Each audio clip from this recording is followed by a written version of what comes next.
In the first two videos, that is atoms 1 and atoms part 2, we have studied the structure of the atom and we have seen how Bohr's theory of hydrogen atom leads us to the expressions for radii of electron orbits in hydrogen atom, the speeds of the electrons and the total energy of the electron in nth orbit.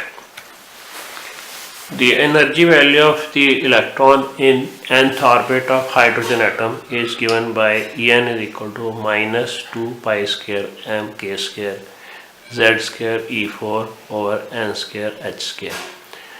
All the terms except n are constants, and if we substitute their values, the energy comes out to be minus 13.6 over n square electron volt. Clearly, the energy of the electron in nth orbit is proportional to 1 over n square. So, we have E1 is equal to minus 13.6 electron volt, E2 is equal to 13.6 upon 4, 2 square, minus 3.4 electron volt, E3 is minus 1.51 electron volt, and so on. These are the energy values. And when n is infinite, the energy becomes 0. n infinite means the electron becomes free from the atom and the hydrogen atom gets ionized. The energy values of the electron in hydrogen atom have definite or discrete values. They cannot be arbitrary values. So we say that the energy levels in hydrogen atom are quantized.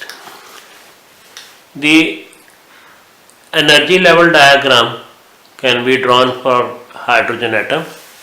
The diagram is as shown here. This is n equal to 1 corresponding to energy of minus 13.6 electron volt, n equal to 2 corresponding to minus 3.4 and so on.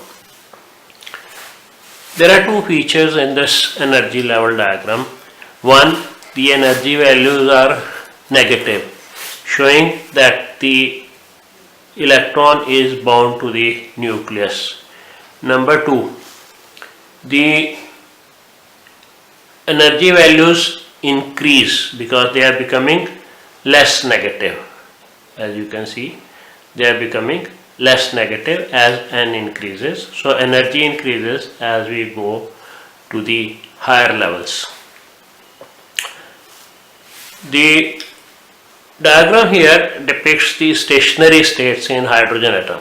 That is, according to Bohr's theory, the electrons in a particular orbit cannot emit or absorb energy. They emit or absorb energy only when they go from higher to lower or lower to higher level. The lowest energy state in the hydrogen atom, that is, which corresponds to n equal to 1. This is called ground state of the atom.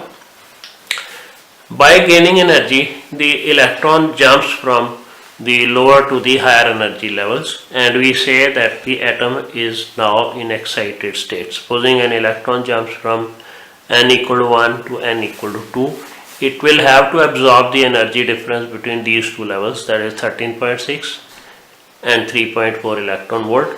10.2 electron volt energy will have to be absorbed by the atom if it has to make a transition from n equal to 1 to n equal to 2. That is, if it has to go from the ground state to the excited state. So another feature is the levels are closely packed. You can see the gap decreases as n increases.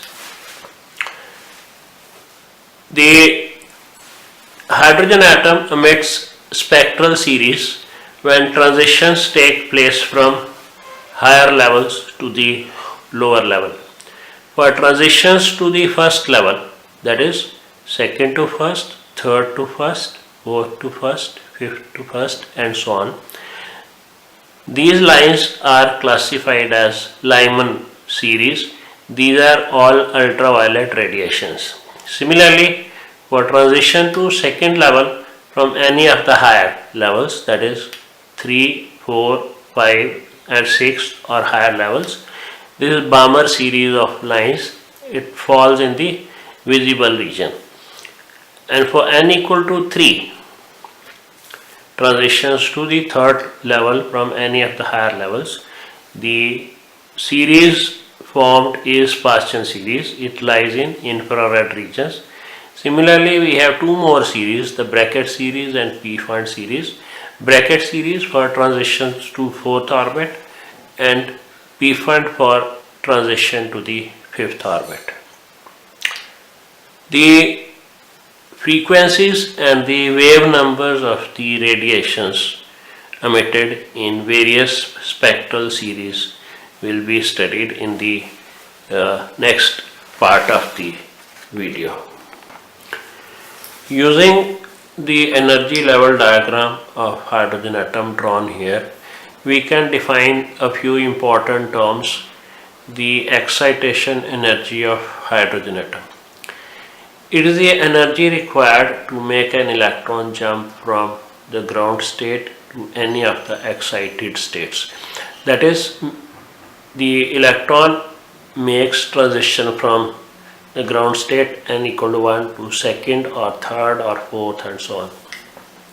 The energy required for transition to n equal to 1 to 2 is called first excitation energy, 1 to 3 second excitation energy, 1 to 4 third excitation energy and so on. We can calculate it as energy difference between the first level and the second level. That is, first excitation energy is minus 3.4 energy in the second orbit minus 13.6 that in first orbit is 10.2 electron volt. So first excitation energy is 10.2 electron volt. Likewise, we also define excitation potential. It is the accelerating potential which gives an electron sufficient energy to make an electron jump from ground state to any of the excited states. That is, the electron should have sufficient energy. We speed up an electron and make it excite the hydrogen atom. It should have sufficient energy to make the electron jump from first orbit to the second orbit. The potential required is 10.2 volts because this potential 10.2 volts will give an electron an energy of 10.2 electron volt, just sufficient to make the electron jump from first to the second. Similarly, if an electron is to be completely knocked out of the hydrogen atom, that is from ground state to infinity, the energy required is 13.6 electron volt, which is known as the ionization energy. And to provide this ionization energy, the potential required is 13.6 volts, which is known as the ionization potential of the hydrogen atom. The major problem with Bohr's model was the inability of the model to explain the spectral series of hydrogen atom. Let's see how Bohr's theory overcame that problem and provided an explanation for the emission of the spectral lines by hydrogen atom. That is the discrete nature of the lines of hydrogen atom spectrum. We know that energy of electron in nth orbit of hydrogen atom is given by En is equal to minus 2 pi square m k square z square E4 over h square into 1 by n square. By Bohr's frequency condition, an atom emits radiation when an electron in the atom jumps from higher energy level to the lower energy level. That is, supposing N2 is larger than N1, N2 is higher energy level, N1 is lower energy level. The energy difference between the two levels is emitted as a photon of frequency nu, and the energy of photon is given by h nu equal to the energy difference or hc by lambda. The equation can be rewritten for hydrogen atom. We have hc by lambda equal to 2 pi square mk square z square E4 over h square 1 over n1 square minus 1 over n2 square from this formula, or substituting z equal to 1 for hydrogen, you will get to this relation for 1 by z, 1 by lambda. Now 1 by lambda is the wave number, that is the number of waves in 1 meter length, written as nu bar. The wave number nu bar is given by r into 1 by n1 square minus 1 by n2 square, where r is this constant 2 pi square m k square E4 over ch cube, called Rydberg's constant, and the value of r is 1.0973 into 10 to the power 7 per meter. This then is finally Rydberg's formula for hydrogen spectrum, and it gives the frequencies emitted. Since n1 and n2 have integral values, the frequencies obtained are also discrete in nature and not continuous as predicted by Rutherford model. The diagram here shows the various spectral series. Center dot represents the nucleus, the first orbit, the second orbit, the third orbit, and so on have been drawn. All transitions to the first orbit, that is second to first, third to first, fourth to first, fifth to first, and so on. All this is Lyman series, and they lie in ultraviolet region. The transitions from higher orbits to the second orbit constitutes lines in Balmer series, and it is in visible region.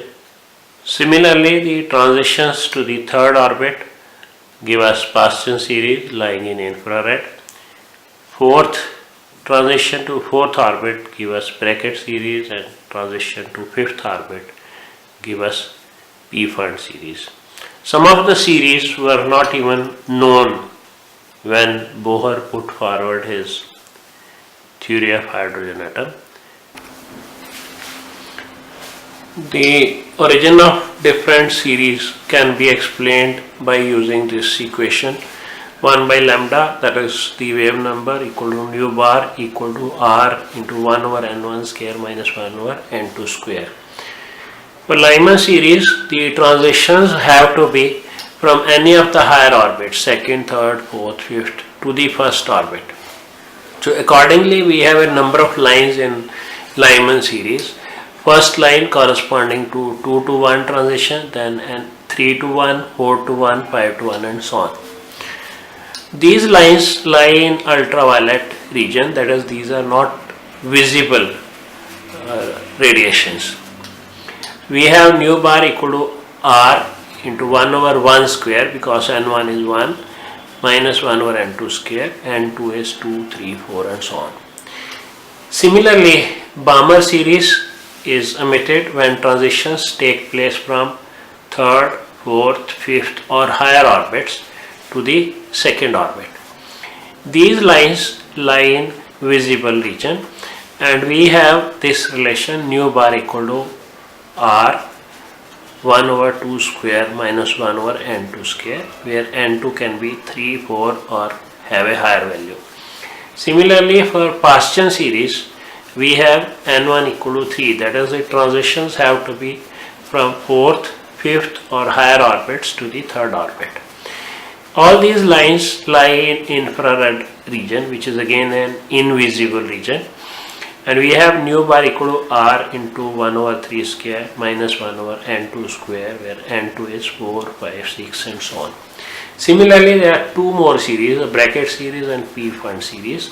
These are in far infrared region, that is, they are longer wavelength infrared rays, and the relations are as mentioned here, and the values of N2 are 5, 6, 7 and so on for bracket series, and for P-fund series they start, N2 starts with 6, 7 and so on. Now the beauty of Bohr's theory is that these two series, bracket series and P-fund series, they had not been discovered when Bohr gave his theory of hydrogen atom. Using this relation derived by Bohr, he predicted that such series must exist, and he calculated the wave numbers of the expected lines in the series. They were discovered later by bracket and P-fund. Although Bohr's theory successfully explained the emission of spectral lines in hydrogen atom, still the theory has its own limitations. The theory is applicable only to hydrogen-like atoms, that is, the atoms in which we have a single electron. Hydrogen, helium ion in which has lost one electron, and doubly ionized lithium ion which has lost 2 electrons. Similarly, the theory is not general. It considers only circular orbits, whereas elliptical orbits were also possible. The theory does not take into account the wave character of the electrons. We know from de Broglie hypothesis that particles in motion, like electrons in hydrogen atom, they behave as waves. The theory did not take this fact into consideration. The theory also fails to explain the fine structure of the lines in each series. Now, by fine structure we mean, as spectroscopic techniques developed further, each line in Lyman series and Balmer series was found to consist of a number of closely spaced lines, means slightly differing in wavelength or frequency from the lines predicted by Bohr. Bohr theory did not offer any explanation for this splitting of the lines. The theory fails to explain Zeeman effect and Stark effect. The Zeeman effect is the splitting of each line in Lyman, Balmer series, etc. when we subject the hydrogen gas to magnetic field. Similarly, there is splitting when we subject the gas to electric field. The phenomena is Stark effect. Stark effect, splitting under electric field, and Zeeman effect, splitting under magnetic field. The theory could not explain these phenomena. The theory predicted only the frequencies. It could not predict the relative intensity of the lines, that is, whether the in Balmer series the transition 2 to 1 is more probable, 3 to 2 is more probable, 4 to 2 is more probable, and so on. Despite limitations, the theory was successful in a number of ways, and it led to improvement of the Rutherford's model.